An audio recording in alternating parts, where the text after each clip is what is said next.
I have been practicing this habit for a little over a year because this is not something that's new. You are tapping into programming that's already in your mind and body and now directing it back at yourself. You got to try this for 5 days. It's extraordinary. What's interesting, because we all talk about the importance of setting our day up because it's how it ends up. We talk about gratitude and meditation, and we know the extraordinary benefits of it. But I don't think anybody has truly amplified the fact that there is this dirty habit that we all have every single morning that is a part of your morning routine, unless you have weeded this out. And it is a habit of either ignoring yourself or beating the heck out of yourself every single morning in the mirror. I mean, 91% of women don't like how they look. 50% of us can't even look at ourselves in the mirror. So you're basically just going to look at yourself in the mirror and you're going to ask yourself, what does that human being need from me today? How can I show up for him or her or they? How do I do that today? Kindness? Do I need to be more courageous or bold? You kind of set this intention for yourself. And then you're simply going to raise your hand and you're going to high five yourself. Now, a couple things I want you to expect. Number one, it will feel weird, period. It feels weird for everybody because it is the opposite of what you're doing right now. And so your brain is going to reject it as odd. Number two, you're either going to have one of two reactions. That's it. There's no middle ground. You will either have a very profound positive experience where you're going to laugh, probably because it kind of feels good and it's kind of silly, or you're going to burst into tears in a positive way because it's a release that you have finally woken up and started supporting yourself. You just got it, and that's where the tears come from. But more likely, you will feel resistance. Every single morning, we bring with us our entire past. Whatever's been done to you, whether it's trauma or discrimination or abuse or neglect or abandonment, it is standing between you and the mirror. It's the dust. And you see that dust and you say, that means that I am not worthy. I am not lovable. So you see a human being that's distorted and you say to yourself, because of what's happened, I don't deserve a high five. And so I'm here to say you got to try this for 5 days because it's going to feel weird. You're going to resist it. And what's going to happen is you'll notice as you raise your hand, and this is where the science gets amazing. As you raise your hand, you will go from thinking this is weird or thinking this is stupid to silence. And this is explained by science. There is a field of study called neurobics. Neurobics is a word that I did not invent. It is aerobic or physical movement with new neural pathway development. And research has shown that when you use neurobics, it is the fastest way to form new neural pathways. So the way that you do it is you take an unexpected physical movement, like high-fiving yourself, something you've never done, and you marry it with a thought. Now here's where things get crazy cool. You've been high-fiving people your whole life. You've been receiving high fives your whole life. So Jay, when you high-five somebody, what are you communicating through the gesture? A feeling of connectedness, a feeling of support, a feeling of I'm congratulating you or celebrating you, a feeling of you've got this, like that kind of feeling. Yeah, completely.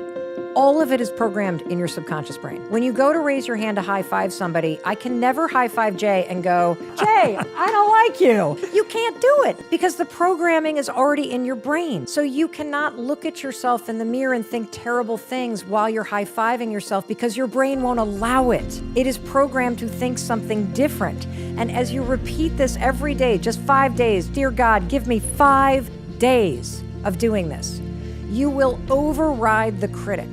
And you will reprogram your mind to associate belief, love, encouragement, support, resilience with your own reflection. This is why I don't even see myself in terms of a body anymore.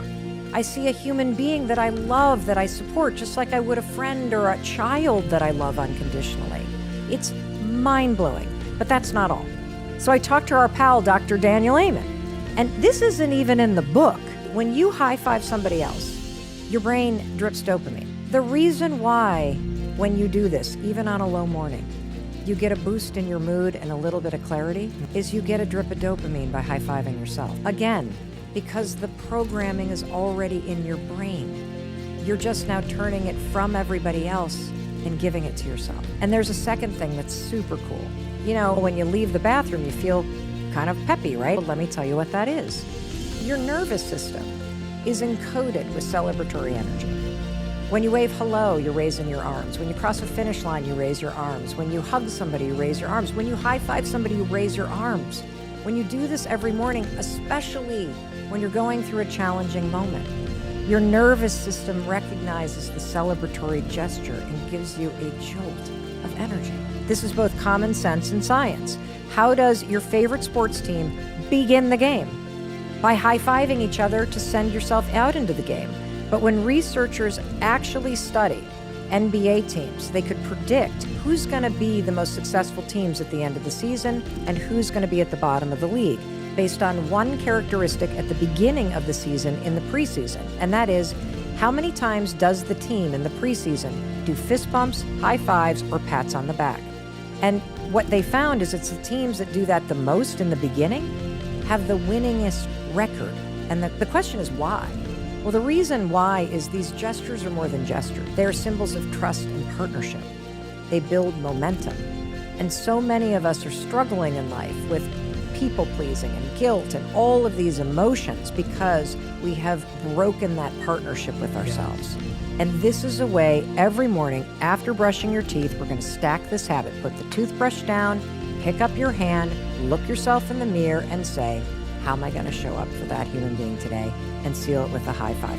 That's it. Your mood in the morning impacts your confidence and your productivity all day. We know that research from Harvard tells us that when you get intentional about how you're going to show up, it not only boosts your productivity and your confidence and your focus, it also changes your ability to make an impact with people.